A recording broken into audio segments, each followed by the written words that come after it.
Olá, meus queridos! Vai começar a nossa primeira aula de história, dando sequência ao que a gente já vinha conversando em sala sobre todo o processo de mudança que aconteceu aí do final do século XVIII para o século XIX. Agora estamos chegando no século XX, sim.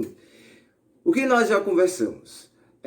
Hoje a nossa aula vai falar sobre a Primeira Guerra Mundial, né? A origem da Primeira Guerra Mundial, como se desenvolveu esse acontecimento, que é o primeiro conflito que vai envolver aí nações do mundo inteiro. Só que lembre-se do que eu falo, história sempre é movimento, história é interação, a história ela é contínua, então vamos fazer a ligação entre o último conteúdo que nós conversamos e esse novo conteúdo, que é a Primeira Guerra Mundial. Nós terminamos de conversar quando a gente falou ali sobre o final do processo de Revolução Industrial. E o que a gente tinha conversado sobre esse final do processo de Revolução Industrial foi como as sociedades na Europa foram atingidas pelas invenções e pelas mudanças que aconteceram durante o processo da Segunda Revolução Industrial, né, que vai se desenvolver aí ao longo de todo o século XIX. Então, nossa última aula, nós falamos sobre a chamada Belle Époque. E o que foi a Belle Époque? Só para relembrar vocês rapidinho, eu aconselho vocês a irem lá na última aula, darem uma olhada em tudo que a gente conversou e tudo que a gente fez de anotação, para vocês se situarem pelo menos em como as sociedades estavam organizadas ali na Europa, certo? Mas vamos falar rapidamente aqui.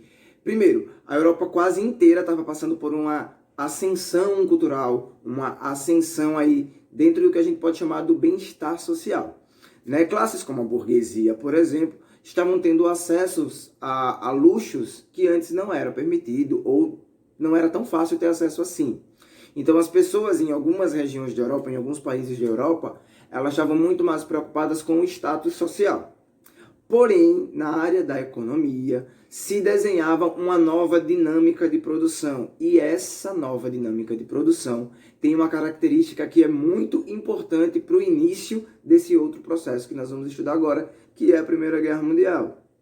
Nós falamos aí sobre a livre concorrência, né, que faz parte dessa nova dinâmica aí de produção da economia no mundo.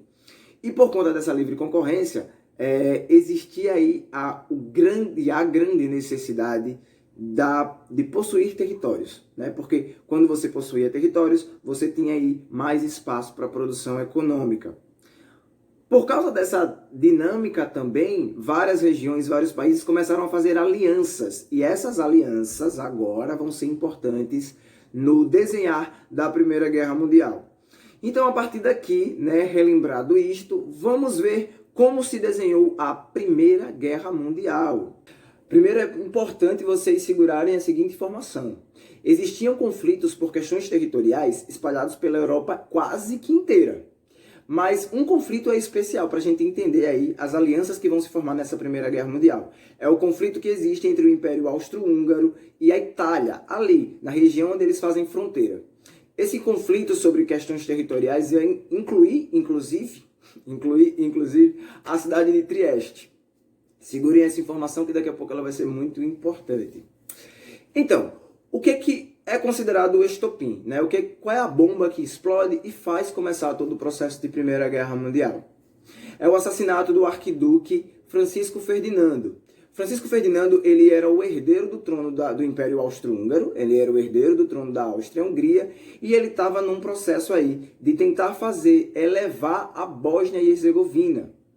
Sim, ele queria transformar a Bósnia num império tão forte e tão importante para a produção econômica quanto a Áustria-Hungria já era. Porém, isso mexia aí no interesse econômico de outras regiões. Uma das regiões, né, que tinha aí esse interesse atacado era a própria Sérvia, que também era um país ali das mesmas regiões.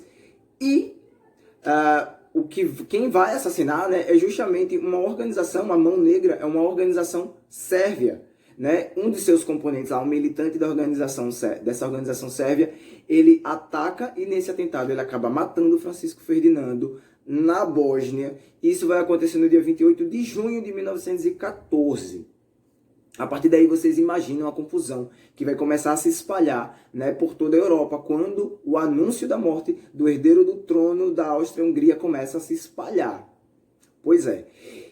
O ápice disso vai ser que, no dia 1º de agosto, ainda de 1914, a Áustria-Hungria declara guerra à Sérvia. Desculpa. E esse é o primeiro passo, está dado aí o primeiro passo para o início do processo que vai ser a Primeira Guerra Mundial. Por quê? Tanto a Áustria-Hungria quanto a Sérvia tinham alianças econômicas, alianças aí, tratados de interesses econômicos com outros países espalhados pela Europa. Então, quando a Áustria-Hungria declara essa guerra à Sérvia, a Rússia, que tinha uma aliança muito importante para ambos os lados, tanto para a Rússia quanto para a Sérvia, obrigatoriamente entra para defender os interesses sérvios. Na verdade, para defender os próprios interesses, mas neste momento os interesses estavam defendidos ali pelo lado da Sérvia nessa declaração de guerra. Então, Rússia entra para fazer declaração, para declarar apoio à Sérvia. Do outro lado, a Alemanha entra para declarar apoio ao Império Austro-Húngaro.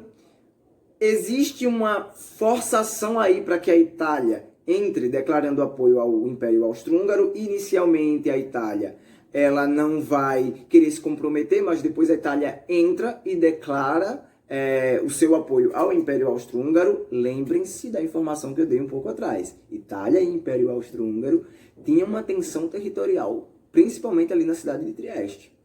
E isso, a entrada da Alemanha e a Itália ser forçada a entrar, vai forçar com que aqui do outro lado, né, Inglaterra e França, sim, Inglaterra e França juntas, numa mesma aliança, entrem para declarar apoio à Sérvia e à Rússia. Está formado aí os dois blocos que vão levar à frente a Primeira Guerra Mundial. De um lado, nós temos a Tríplice Aliança, formada pela Áustria-Hungria, com o apoio da Alemanha e da Itália. Do outro lado, nós temos a Tríplice Entente, formada pela Sérvia, que recebeu o apoio da Rússia, e aí depois entra o apoio da França e da Inglaterra. E aí você vai me dizer, não, professor, em algum lugar eu vi que a Itália ela não fazia parte da Tríplice Aliança. A Itália fazia parte da Tríplice Entente. E aí eu vou dizer para vocês, sim, por isso eu dei aquela informação para vocês ali no começo. No início da Primeira Guerra Mundial, a Itália entra, como eu já falei para vocês, na Tríplice Aliança. Só que existiam questões entre a Itália e a Áustria-Hungria. E aí, do outro lado, a Rússia oferece para a Itália um acordo que dizia que, caso eles saíssem, caso a Tríplice Entente saísse vitoriosa da guerra, eles tomariam os territórios que estavam em questão aí entre Itália e Áustria-Hungria e passariam esses territórios para a Itália. Pronto. Está declarado. A Itália muda de lado, sai do lado da Tríplice Aliança e passa para o lado da Tríplice Entente. Sendo que quando isso acontece, a guerra ela já tem se espalhado aí em direção à África e ao Oriente Médio. Então, essa Primeira Guerra Mundial, que normalmente a gente caracteriza como uma guerra que foi focada ali na Europa, nessa fase ela já tinha se espalhado aí em direção à África e Oriente Médio, como eu falei para vocês. A Primeira Guerra Mundial a gente vai entender ou vai dividir, para entendê-la melhor, em 3 fases. Quais são essas 3 fases? Primeiro, Guerra de Movimento. A Guerra de Movimento ela vai começar logo no início, né, em 1914, e ela é caracterizada justamente por isso, pela movimentação dos exércitos alemães. Eles vão começar a se dirigir para regiões de território francês e russo, principalmente, para tentar invadir essas regiões.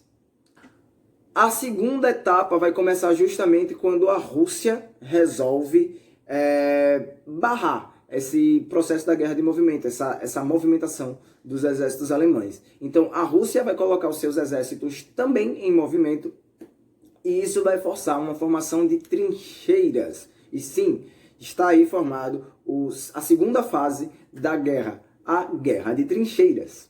E aí vocês podem me perguntar, professor, mas o que eram as trincheiras? As trincheiras elas eram valas, começaram a ser construídas para barrar, como eu já falei, o avanço do território dos exércitos alemães dentro dos territórios da Rússia, e depois foram copiadas também para a França.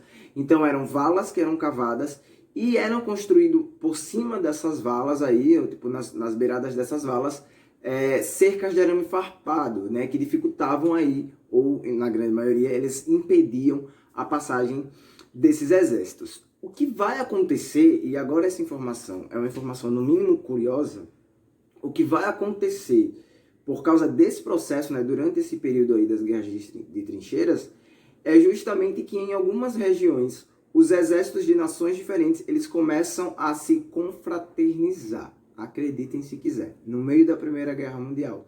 Em algumas regiões, exércitos de um lado começaram a ter muito contato com os exércitos do outro lado e acabou se desenvolvendo um laço.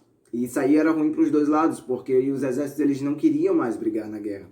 Eles queriam, começa inclusive a nascer assim, os pequenos movimentos para tentar trazer o fim dessa guerra. Né? A gente sabe que não vai acabar aí, né? Outros processos históricos vão se desenvolvendo por toda a Europa e fora da Europa e vão influenciar aí a passagem para a sua terceira fase. Porque ainda durante esse processo aí, dentro do período que é considerado Guerra de Trincheiras, a frota, a marinha alemã, abateu 2 navios dos Estados Unidos. E aí o que vocês acham que aconteceu? Sim, os Estados Unidos entram na guerra apoiando a Tríplice Entente. E agora, né, se é que existia algum equilíbrio entre os dois lados, os Estados Unidos traz esse desequilíbrio. Os Estados Unidos traz aí o seu poder bélico, né, que não é nada comparável ao poder que os Estados Unidos têm hoje, mas que sim, já existia um avanço muito grande aí na produção de armas, e os Estados Unidos traz isso para o lado da Tríplice Entente, né, ficando aí, de fato, contra a Alemanha. Sendo que essa entrada dos Estados Unidos em 1917 coincide com um processo interno, né, um processo ali que faz parte da história da Rússia, que é a Revolução Russa, nosso próximo conteúdo, inclusive. Os Estados Unidos entra, a Rússia passa por um processo de revolução interna e acaba saindo da Primeira Guerra Mundial. Isso em 1917. Em 1918, né, ainda existe um outro processo interno, mas esse na Alemanha. Calma, chegamos já lá. Essa entrada dos Estados Unidos, a saída da Rússia, né, provoca aí toda essa mudança que é a característica do final dessa última fase. Nessa última fase aí, justamente sendo nomeada dessa forma, entrada dos Estados Unidos e saída da Rússia. Em 1918, a Alemanha começa a passar também por uma crise interna muito forte. E isso vai abalar muito o andamento do lado da Tríplice Aliança, por 2 motivos. Com a chegada dos Estados Unidos e essa mudança na dinâmica de como a guerra está acontecendo, vários países aliados da Alemanha começam a sofrer perdas muito grandes dentro da Europa. E isso, obviamente, vai enfraquecendo de uma forma fenomenal a Tríplice Aliança. Então, mesmo com a saída da Rússia, a Tríplice Entente ela não vai se enfraquecer tanto. Né? Mesmo com a saída da Rússia, a Tríplice Entente continua aí tendo alguns ganhos, principalmente por causa da chegada, né, dos Estados Unidos. Então, começamos a nos encaminhar para o final da Primeira Guerra Mundial. E como é que esse final da Primeira Guerra Mundial ele vai se desenhar? Então, o que a gente pode dizer como ação, como atitude que leva ao final da Primeira Guerra Mundial é quando o czar Guilherme II ele abandona o conflito contra os Estados Unidos e foge para a Holanda. Como a gente já vinha falando, praticamente todos os países que estavam apoiando a Alemanha, eles já vinham sofrendo perdas muito graves. Então, a Alemanha já estava enfraquecida nesse momento, e já estamos falando de 1919, né? Sabemos que é o 1918, desculpa, sabemos que é o final, né, da guerra. A Alemanha estava enfraquecida por um processo interno, a sociedade alemã estava muito abatida por causa desse processo interno, e a própria guerra já tinha devastado grande parte da Europa, certo? Com o final da Primeira Guerra Mundial, vem então as consequências. Quais foram as consequências dessa Primeira Guerra? Primeiro, não uma consequência direta, mas uma consequência processual que depois vai se validar e está validada até hoje, é a grande ascensão dos Estados Unidos. Essa é uma consequência desse processo da Primeira Guerra Mundial. O segundo processo, essa crise econômica generalizada que vai ser causada justamente por causa de toda a destruição, principalmente dentro do território da Europa. Acho que falando em destruição de território, a gente pode falar assim, que foi somente focada na Europa. Toda essa destruição que aconteceu em vários países, França, Rússia, Alemanha, tudo isso vai provocar, sim, uma grande crise econômica futuramente, inclusive um dos conteúdos que nós vamos estudar um pouco mais para frente. Também é consequência da Primeira Guerra Mundial a reconfiguração da Europa, porque regiões, por exemplo, como a própria Áustria-Hungria, né, e a Bósnia, elas vão sofrer uma grande alteração. Outras regiões também vão passar por mudanças territoriais, mas essas mudanças, e principalmente os países que ficaram do lado perdedor da guerra, eles vão sofrer mudanças territoriais muito fortes. Inclusive, alguns países chegam a se dividir exatamente. E talvez a principal consequência, pelo menos para processos históricos futuros, é a assinatura do Tratado de Versalhes. Não vamos falar sobre o Tratado de Versalhes hoje, nesse vídeo, porque nós vamos ter um vídeo específico para falar somente sobre o Tratado de Versalhes um pouco mais para frente. Mas segurem aí, Tratado de Versalhes assinado agora, esse pacto assinado com o final da Primeira Guerra, definindo o lado da Tríplice Entente como vitorioso lá, tendo agora os Estados Unidos como um participante muito importante e Tríplice Aliança como perdedora, tendo aí a Alemanha como talvez a principal recebedora do impacto. Vai ser um tratado que vai ser importante para a gente analisar e entender os próximos processos históricos. Certinho? Espero que vocês tenham gostado do vídeo, espero ter esclarecido. Qualquer dúvida, deixa aqui o comentário. Eu vou respondendo vocês com o passar do tempo e tchau, até o próximo vídeo.